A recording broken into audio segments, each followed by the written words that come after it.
성탄을 축하합니다. 어둠 속에 있을 때에 빛이 더 필요하고 빛을 더 강구하게 되어 있습니다. 빛이 이 세상에 오심을 기다리며 빛이 이 세상에 오심을 찬양하며 오늘을 보낼 수 있기를 원합니다. 정도의 차이는 있지만 어둠과 고난은 모든 사람들의 일상입니다. 참된 빛을 만나지 못하면 영혼은 혼돈과 공허 속에서 지낼 수밖에 없습니다. 어둠이라는 단어는 여러 상황에 적용이 될 수 있습니다. 조선 말기의 신자였던 이수정 선생이 미국에 보낸 편지입니다. 미국 사람들이여 조선에 선교사를 보내주시오. 조선 백성들은 문명을 모르고 어둠 속 깊은 잠에 빠져 있습니다. 이거를 신문에서 읽고 의사인 존 헤론이 선교사로 이 땅에 왔습니다. 가난, 문맹과 질병으로 절망밖에 없었던 이 나라에 희망의 빛을 비춰준 것은 빛 대신 예수 그리스도를 품은 선교사들이었습니다. 빛이 없으면 어둠 속에 살게 되는데 이것은 눈이 보이지 않는 장애와 같이 방황하고 길을 찾지 못하게 됩니다. 삼중장애, 듣지 못하고 말하지 못할 뿐 아니라 보지도 못한 헬렌 켈러는 53세에 내가 사흘 동안만 볼 수 있다면 이란 글을 씁니다.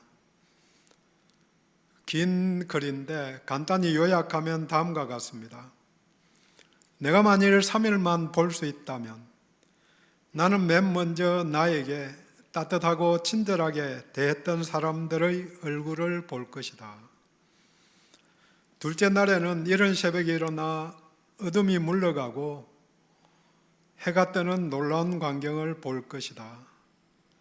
하늘에 떠오른 해가 잠자는 지구를 깨우는 그 놀라운 신비를 구경할 것이다. 마지막 셋째 날에는 이른 아침 큰 길가에 나가 출근하는 사람들의 표정을 보며 그들의 바쁜 삶을 이해하려고 노력할 것이다.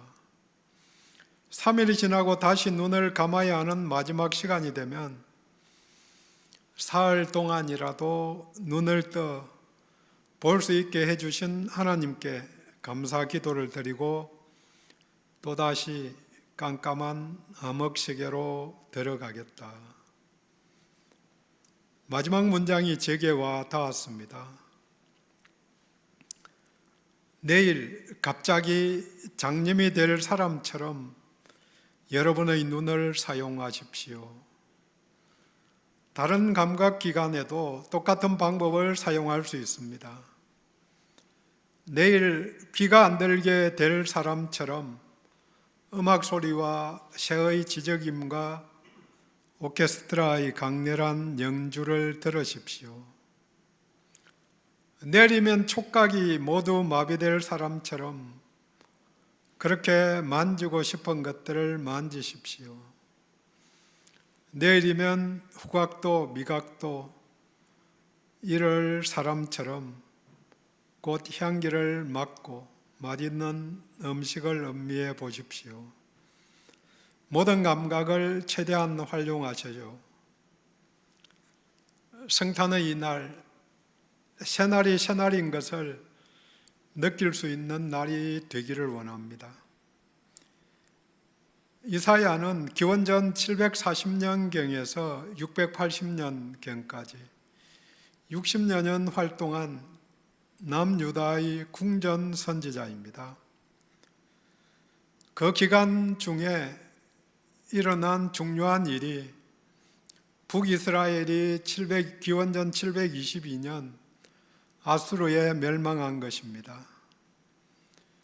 그 상황에 남유다 땅만 아무 일 없었을 것이라고 생각하면 착각이죠.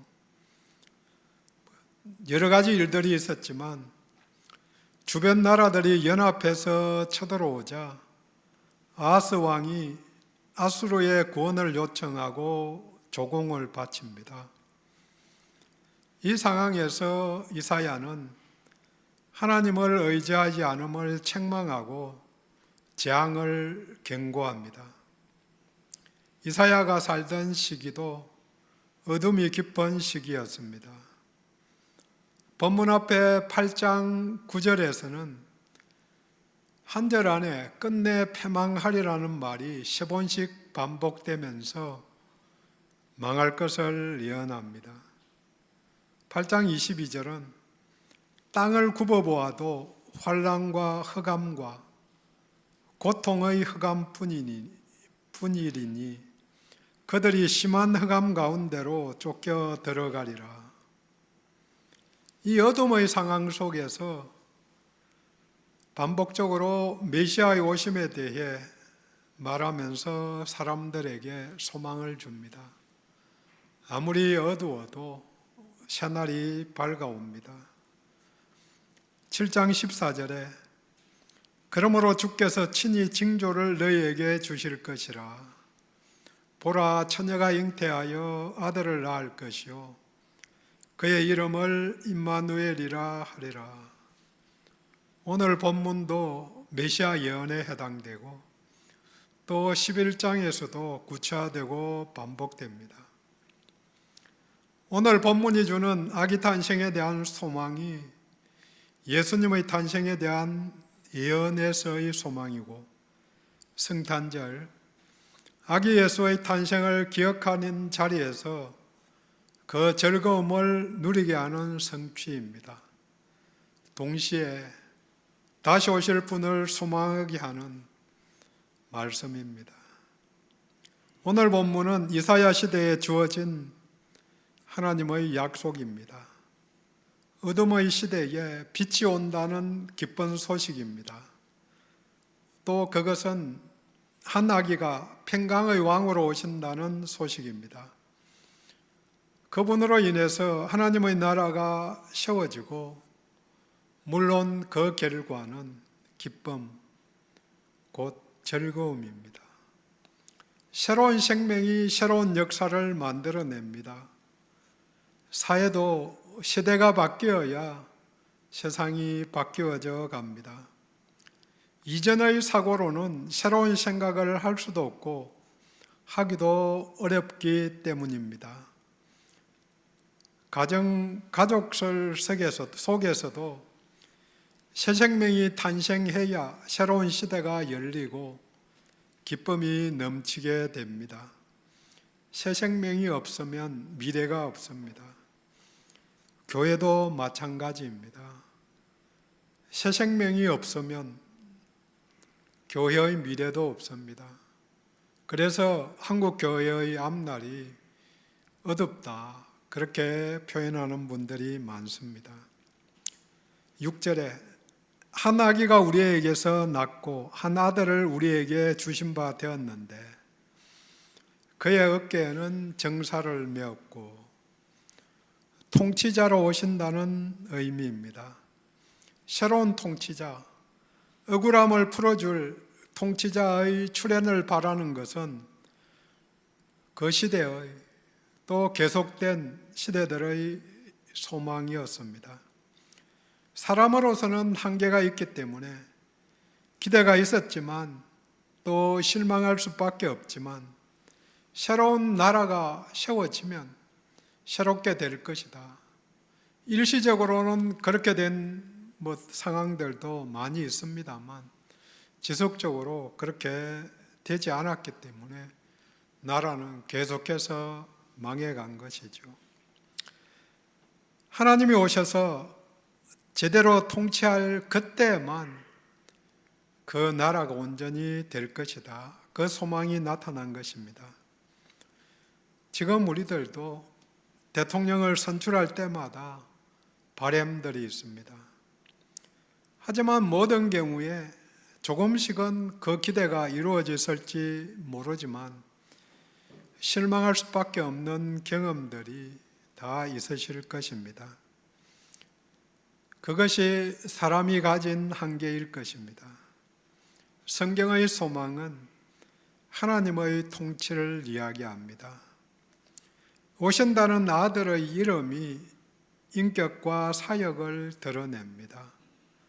우리가 잘 알고 기억하는 예수님의 이름이 두 개입니다. 조금 전에 언급했던 7장 14절에 하나님 우리와 함께 하신다는 뜻의 임마누엘입니다. 또 다른 하나는 구원자라는 뜻의 예수입니다. 여기에 덧붙여서 6절에서 이름을 5개를 제시하지만 두 단어씩 연결해서 보면 4가지로 볼 수 있습니다. 먼저 기묘한 모사, 쉽게 바꾸면 놀라운 상담가, 경이로운 조언자, 해결사입니다. 예수님이 완전한 제자이시기 때문에 가장 본질적인 문제들을 해결해 주실 수 있고 또 조언해 주실 수 있는 분이십니다. 특히 죽음과 죄의 문제에 대한 완전한 해결책을 제시해 주신 분이십니다. 두 번째 이름이 전능하신 하나님이십니다. 하나님의 아들이시니까 또 하나님이시니까 당연히 권세와 능력이 있으십니다. 낙심하고 주저앉은 우리들을 능력으로 일으켜 세워주실 수 있는 분, 또 많은 사람들을 그렇게 세워주신 분이십니다. 세 번째 이름은 영존하시는 아버지입니다. 아들인데 아버지라고 불리니 우리들 입장에서는 어색할 수 있지만 하나님과의 관계에서 아들이시지 우리들과의 관계에서는 아버지와 같은 부모와 같은 사역을 하십니다. 우리를 긍휼히 보시어서 대신 짐을 져주시는 분, 그게 부모의 일입니다. 더 중요한 것은 생명을 주시는 분이시니 아버지입니다. 아들을 믿는 자에게 아들이 가진 영원한 생명, 영생이 있습니다. 네 번째로 평화의 왕입니다. 평화를 주시는 통치자이십니다. 메시아의 나라는 평강이 무궁한 나라입니다. 7절에 그 정사와 평강의 더함이 무궁하여, 그분의 나라는 그분의 통치로 인해서 평강이 영원합니다. 평화의 나라를 여시는 분이 오신다는 소식이 기쁜 소식이었습니다. 또 지금 이후로 영원히 정의와 공의로 그것을 보존하실 것이라. 세상의 통치자는 또 세상의 나라들은 정의와 공의를 흉내내지만 진정하지 못했고 또 앞으로도 못할 것입니다.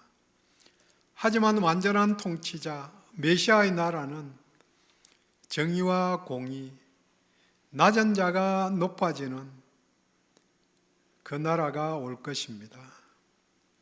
오신다는 약속과 함께 중요한 사실은 그 보증을 하나님이 하셨다는 사실입니다. 7절 말미에 여호와 열심히 이루실 것이다.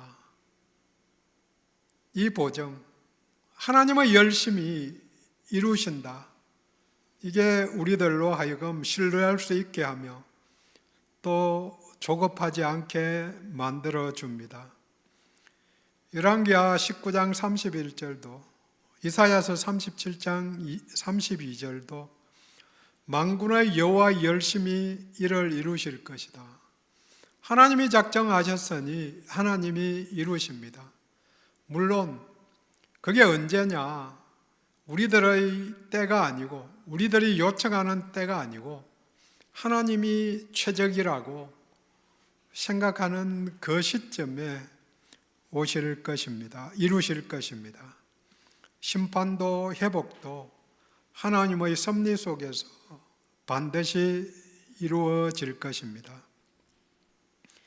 이사야서 14장 24절에 만군의 여호와께서 맹세하여 이르시되 내가 생각한 것이 반드시 되며 내가 경영한 것을 반드시 이루리라. 맹세까지 하시면서 반드시 이루실 것이라고 그렇게 말씀하십니다. 구원사역에 열심히 있으시기에 때가 참에 그의 외아들을 보내신 것입니다. 그 열심이 기쁜 오늘에도 우리들에게 필요합니다. 바울은 말합니다. 고린도후서 11장 2절에 내가 하나님의 열심으로 너희를 위하여 열심을 내노니, 하나님의 열심을 받아서 보았기 때문에 나도 열심을 낸다. 하나님의 열심을 보고 하나님의 이루신 일들을 보고 우리들도 같이 열심을 낼 수 있기를 원합니다. 두 번째로 오늘 본문은 신약시대에 예수님을 통해서 이루어진 일입니다. 예수님을 통해서 먼저 1, 2, 3절이 성취됩니다. 1절과 2절의 서불론 땅과 납달리 땅에 빛이 비친 것을 마태는 기록합니다. 예수님이 사역을 시작하시기 전에 40일 금식하시고 마귀에게 시험 받으신 다음 그 다음 행적을 마태복음 4장 13절에서 17절까지 기록합니다. 나사렛을 떠나 서불론과 납달리 지경 해변에 있는 가버나움에 가서 사시니 이는 선지자 이사야를 통하여 하신 말씀을 이루려 하심이라. 일러서되 서불론 땅과 납달리 땅과 요단강 저편 해변길과 이방의 갈릴리여, 흑암에 앉은 백성이 큰 빛을 보았고 사망의 땅과 그늘에 앉은 자들에게 빛이 비추었도다 하였느니라. 이때부터 예수께서 비로소 전파하여 이르시되 회개하라 천국이 가까웠느니라 하시더라. 하나님의 나라가 하나님의 통치입니다. 요한복음 8장 12절에 예수께서 또 말씀하여 이르시되 나는 세상의 빛이니 나를 따르는 자는 어둠에 다니지 아니하고 생명의 빛을 얻으리라. 이방의 갈릴리, 이방인들이 많이 사는 곳, 이방인들의 경계 지역을 말합니다. 그런데 예수가 하나님 나라의 복음을 가장 먼저 전한 곳이 갈릴리 지방, 또 서불론과 납달리 땅입니다. 유대 사람들에게 멸시를 받던 곳, 전쟁 때마다 흑암을 가장 먼저 경험한 땅입니다. 그래서 다른 나라 군대들이 쳐들어오면 가장 먼저 지배를 받던 곳, 그러니까 이방인들이 많이 생길 수밖에 없는 거죠. 호넬린들이. 어둠이 깊을수록 빛이 더 갈망되고 쉽게 받아들여졌기 때문에 이방의 갈릴리가 예수 그리스도에 의한 빛이 가장 먼저 비추어진 곳이라 생각을 합니다. 물론 예수를 용납하고 받아들여서 믿음을 드러낸 제자들의 땅입니다. 여기에 대비해서 문화적이고 정치의 중심지인 어둠이 별로 없을 것이라고 생각되는 예루살렘은 예수님을 배척하는 땅으로 드러나게 됩니다. 예수님을 통해서 우리도 흑암에서 벗어나게 되었습니다. 골로새서 1장 13절은 말합니다. 그가 우리를 흑암의 권세에서 건져내사 그의 사랑의 아들의 나라로 옮기셨으니, 하나님의 나라가 곧 그 아들 예수 그리스도의 나라입니다. 예수님을 통해서 4절 말씀이 성취됩니다. 무겁게 먼 맨멍에 어깨의 채찍, 압제자의 막대기를 주께서 꺾으시되, 멍에 채찍, 막대기는 모두 같은 의미입니다. 사람들을 자유를 억압하는 모든 세력으로부터의 해방을 말합니다. 모든 죄의 짐을 예수님이 해결해 주셨습니다. 인생의 무거운 짐을 쉼으로 바꾸어 주셨습니다. 잘 아시는 마태복음 11장 28절 말씀입니다. 수고하고 무거운 짐진 자들아 다 내게로 오라. 내가 너희를 쉬게 하리라. 나는 마음이 온유하고 겸손하니 나의 명예를 메고 내게 배우라. 그리하면 너희 마음이 쉼을 얻으리니 이는 내 멍에는 쉽고 내 짐은 가벼움이라 하시니라. 짐과 멍에를 벗어버리게 하셔서 자유를 주셨습니다. 갈라디아서 5장 1절은 말합니다. 그리스도께서 우리를 자유롭게 하려고 자유를 주셨으니 그러므로 굳건하게 서서 다시는 종의 멍에를 매지 말라. 요한복음 8장 32절은 진리를 알지니 진리가 너희를 자유롭게 하리라. 8장 36절은 그러므로 아들이 너희를 자유롭게 하면 너희가 참으로 자유로우리라. 참된 자유, 멍에를 벗어버리는 것, 흑암에서 벗어버리는 것, 일시적인 게 아니고 한 번으로 예수를 믿을 때 한 번이 아니고 일상 속에서 우리들에게 영향을 미치는 그것을 오늘도 벗어내려야 합니다. 그럴 수 있기를 원합니다. 평강의 왕으로서 가는 곳마다 예수님이 평강을 전하셨습니다. 너희에게 평강이 있을지어다. 우리 하나님의 나라는 평강의 나라입니다.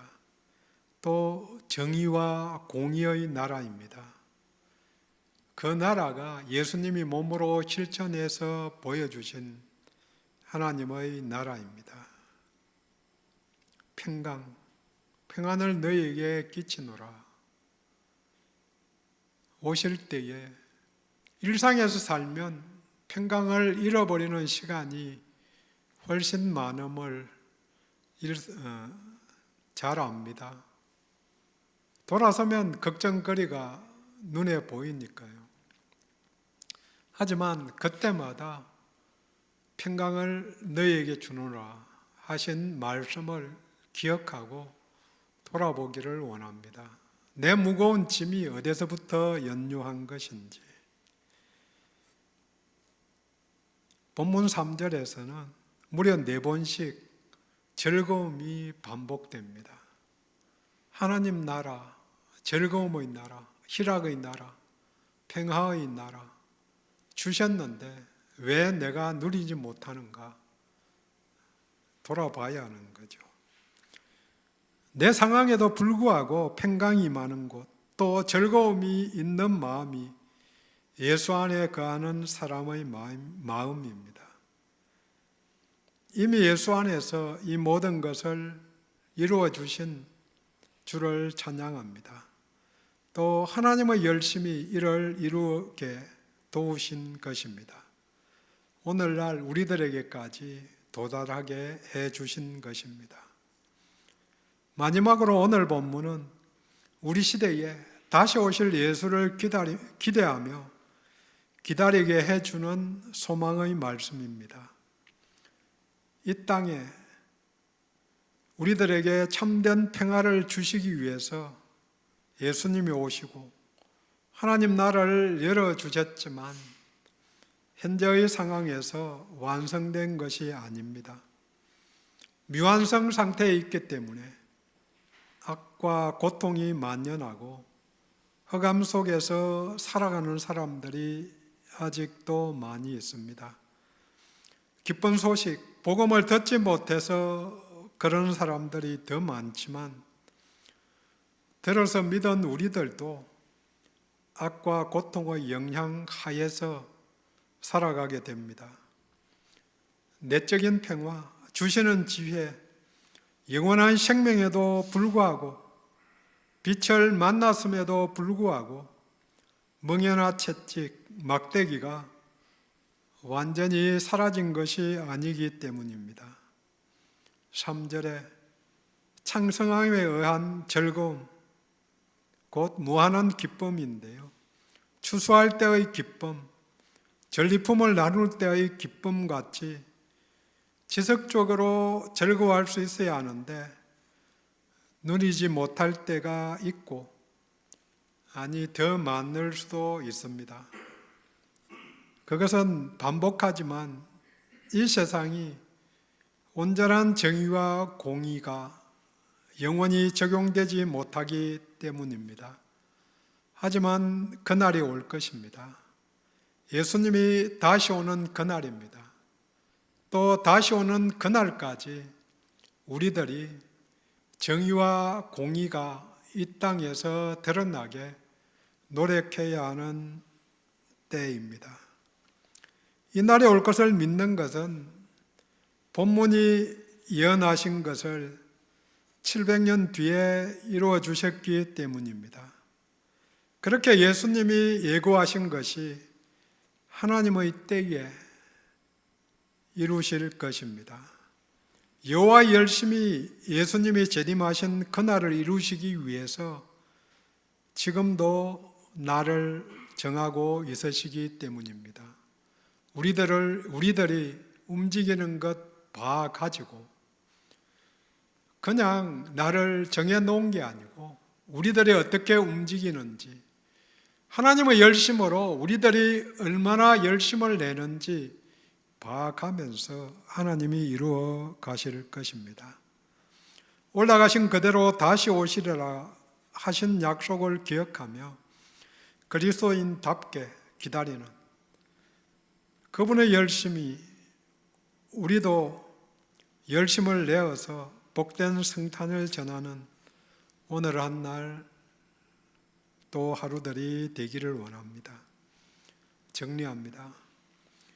이사야를 통해서 약속하신 말씀이 빛 대신 메시아가 오면 자유와 기쁨을 얻게 될 것이라는 말씀이 우리 예수님이 오심으로 성취되었습니다.